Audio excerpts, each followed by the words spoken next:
बच्चों कल हमने वैद्युत स्थितिज ऊर्जा के बारे में पढ़ा, ठीक है। और ये जाना वैद्युत ऊर्जा कैसी राशि है, अदिश राशि है। अब हम देख लेते हैं कि हमारे पास जब दो से अधिक आवेश होंगे तो उसके निकाय की स्थितिज ऊर्जा निकाल लेते हैं, ठीक है। तो क्या होगा, जब दो से अधिक आवेश होंगे तो इन आवेशों की युग्मों के कारण से हम लोग उनकी अलग अलग ऊर्जा निकाल लेंगे और फिर अलग अलग ऊर्जा निकाल के क्या करेंगे, उसका योग कर लेंगे, बीजगणितीय योग कर लेंगे। वही क्या होगी, उस निकाय की वैद्युत स्थितिज ऊर्जा होगी, उस निकाय की कुल वैद्युत स्थितिज ऊर्जा, ठीक है। अगर आवेश धनात्मक है तो उसके कारण से ऊर्जा धनात्मक होगी, अगर आवेश ऋणात्मक है तो उसके कारण से ऊर्जा कैसी होगी, उसकी ऋणात्मक होगी, ठीक है बच्चों। तो देख रहे हैं कि हमारे पास आवेश तीन आवेश हैं, Q1 Q2 Q3, ठीक है। तो आवेशों की युग्मों के कारण से हम क्या करेंगे, उनकी ऊर्जा निकालेंगे। तो हमारे जो आवेश युग्म कौन कौन से हैं, Q1 व Q2 के कारण, इसके कारण भी क्या होगी, ऊर्जा होगी।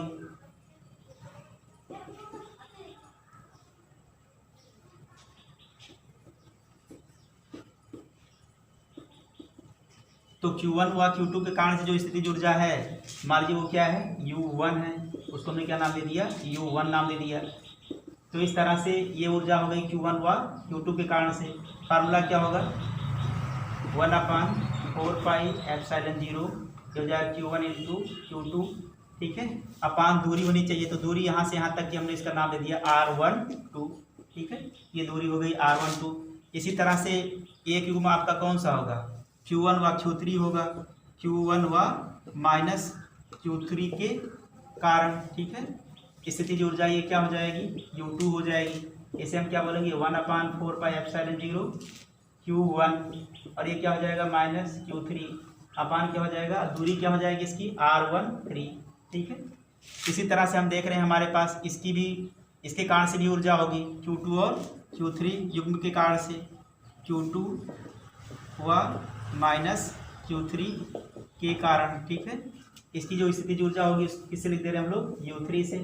ये कितनी हो जाएगी, 1/4 पाई एप्सिलॉन 0 Q2, है ना। और ये माइनस क्या हो जाएगा, Q3 आवेश हो जाएगा, इसकी दूरी क्या हो जाएगी 2, 3, ठीक है। इस तरह से क्या करेंगे हम, जो हमारा ये आवेश होते हैं इनके युग्मों के कारण से उनकी अलग अलग ऊर्जा निकाल करके क्या कर देंगे, सबको जोड़ देंगे और ये क्या हो जाएगी, निकाय की कुल ऊर्जा हो जाएगी।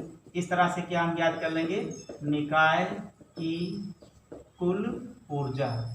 निकाय की कुल ऊर्जा क्या होगी, U1 होगी प्लस U2 होगी प्लस U3 होगी, ठीक है। इस तरह से हम इसकी कुल ऊर्जा जोड़ लेंगे। तो आप इसमें अगर आप इसको हल करोगे ये हो जाएगा 1/4 pi epsilon 0 Q1 into Q2 अपान R12, ठीक है। अब यहाँ पर इसको जब जोड़ेंगे तो ये माइनस है, तो ये चिन्ह क्या लग जाएगा यहाँ पर, माइनस 1/4 पाई एप्सिलॉन 0, ये कौन सा था, Q1 इंटू क्या हो जाएगा Q3, ये R13। अब इसी तरह से इसमें भी क्या है, यहाँ पर माइनस है, ये भी हो जाएगा 1/4 पाई एप्सिलॉन 0 Q2, और ये क्या हो जाएगा Q3 अपान R23 हो जाएगा, ठीक है बच्चों। इस तरह से क्या कर लेंगे, हम पूरे निकाय की स्थितिज ऊर्जा निकाल लेंगे, ठीक है। और इसमें जो कॉमन है उसको बाहर निकाल सकते हैं, 1/4 पाई एप्सिलॉन 0, यहाँ पर हो जाएगा Q1 into Q2 R12 minus Q1 into Q3 अपान R13, और ये माइनस Q3 अपान R23। इस तरह से क्या करते हैं, किसी भी निकाय की स्थितिज ऊर्जा ज्ञात कर सकते हैं। तो क्या करते हैं, जब आपका दो से अधिक आवेश हो उसमें, उसके निकाय की स्थितिज ऊर्जा ज्ञात करनी है, तो जितने युग्म बनते हैं उन युग्मों के कारण से हम क्या करेंगे, उसकी स्थितिज ऊर्जा निकालेंगे अलग अलग, और उस ऊर्जा का क्या कर लेंगे हम लोग, बीजगणितीय योग कर लेंगे। इस तरह से निकाय की संपूर्ण स्थितिज ऊर्जा हमको ज्ञात हो जाएगी, ठीक है बच्चों। तो इस तरह से हम लोग स्थितिज ऊर्जा निकालते हैं।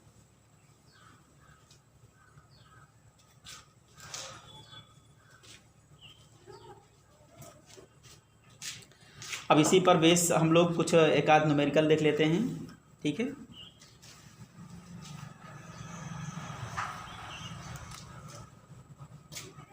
अब कहा जा रहा है एक प्रश्न में +q + 2q और एक आवेश है +4q। तीन आवेश हैं +q + 2q और +4q। ठीक है, कूलाम के आवेशों को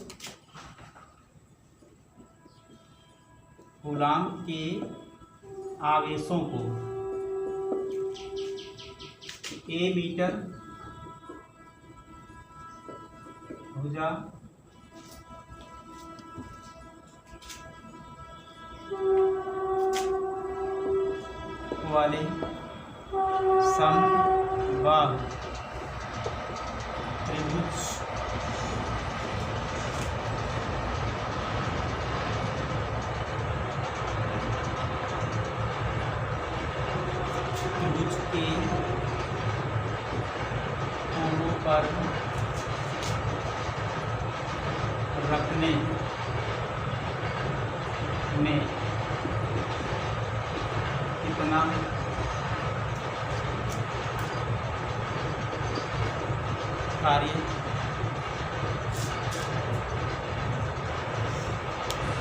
कितना कार्य करना पड़ेगा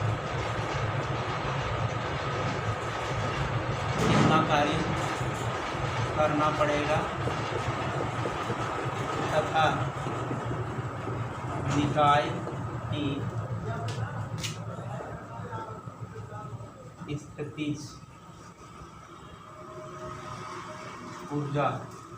निकाय की स्थितिज ऊर्जा कितनी होगी।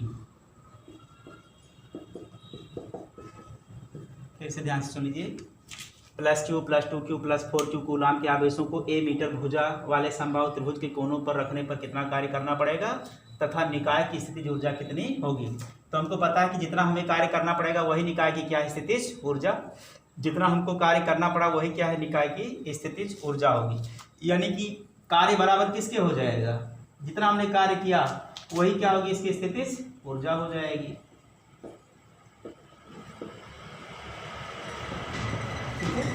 तो हम सारा कार्य जोड़ लेते हैं और सारा कार्य ही क्या है, इसकी स्थितिज ऊर्जा। ठीक है, तो आप देखिए अगर इस आवेश को मान लीजिए एक समबाहु त्रिभुज है, उसके कोनों पर आपको रखना पड़ रहा है। प्रत्येक भुजा कितनी है, A मीटर की है। यहाँ पर +q का, यहाँ पर +2q का आप रख रहे हो और यहाँ पर +4q का आवेश रख रहे हैं, 4q कूलाम का आवेश रख रहे हैं। तो कितना कार्य करना पड़ेगा, इस युग्म के कार्य करना पड़ेगा, इस युग्म के कारण से और इस युग्म के कारण से। ठीक है, तो हम सबके नाते देख लेते हैं। +q हुआ +4q हुआ +4q के कारण किया गया कार्य। ठीक है, कितना कार्य करना पड़ेगा, मान लीजिए W1 है, कितना है ये W1। अब ये W1 जो हमको कार्य करना पड़ा वो किसके बराबर हो जाएगा, 1/4πε0। ये कितना था, Q था, और इंटू क्या हो जाएगा 4Q अपान दूरी कितनी हो जाएगी A। इसी प्रकार अब आप देखें इस युग्म के नाते भी कार्य करना पड़ेगा। +q1 +2q के कारण से किया गया कार्य हमारा कितना होगा, W2 होगा। ये कितना होगा 1/4πε0। ये कितना है Q इंटू 2Q अपान क्या हो जाएगा, A हो जाएगा। इसी तरह से इस युग्म के कारण से भी आपको कार्य करना पड़ेगा, कौन सा, +4Q हुआ 2Q के कारण किया गया कार्य हमारा कितना होगा, W3 हो जाएगा। ये हो जाएगा 1/4πε0। ये आपका हो जाएगा 4Q इंटू कितना 2Q अपान क्या हो जाएगा A। अब सारे कार्य को हम लोग क्या करेंगे, जोड़ लेंगे। अदिश राशि है तो अदिश राशि को हम सीधे जोड़ लेते हैं। ठीक है, तो हमारा कुल कार्य कितना हो जाएगा, कुल कार्य जो है हमारा W बराबर क्या हो जाएगा, W1 + W2 + W3 हो जाएगा। ठीक है, अब ये सब कार्य आप देख रहे हैं 1/4πε0 है ना। ये आप लिख सकते हैं 4q² A प्लस अगला इसी तरह से 1/4πε0 Q क्यू इंटू क्यू क्या हो जाएगा, क्यू स्क्वायर और आगे 2 है तो 2q² अपॉन a। इसी तरह से फिर 1/4 पाई एप्सिलॉन 0 है ना, एप्सिलॉन 0 ये कितना हो जाएगा, ये हो जाएगा 4 दूना 8, यहाँ पर 1 लिखो, 8q² अपॉन a हो जाएगा। ठीक है बच्चों, अब इसको हम लोग पूरा हल कर लेते हैं। हो जाएगा 1/4 पाई एप्सिलॉन 0 और इसको q² भी यहाँ से निकालो अपॉन a निकालो, तो इसके अंदर आ जाएगा 4 + 2 + 8 आ जाएगा। ठीक है, अब इन सारे को हम लोग जोड़ लेते हैं। 8 2 10 4 14 है ना, ये हो जाएगा 14q² upon 4 epsilon 0 into a हो जाएगा।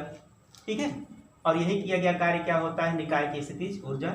ठीक है, तो हमारा लिख सकते हैं किया गया कार्य बराबर क्या होता है, जितना आपने कार्य किया वही क्या है, निकाय की वैद्युत स्थितिज ऊर्जा। जितना आपने कार्य किया उस स्थितिज ऊर्जा के बराबर है। तो इसी को हम लोग किससे लिख लेंगे, u से लिख लेंगे।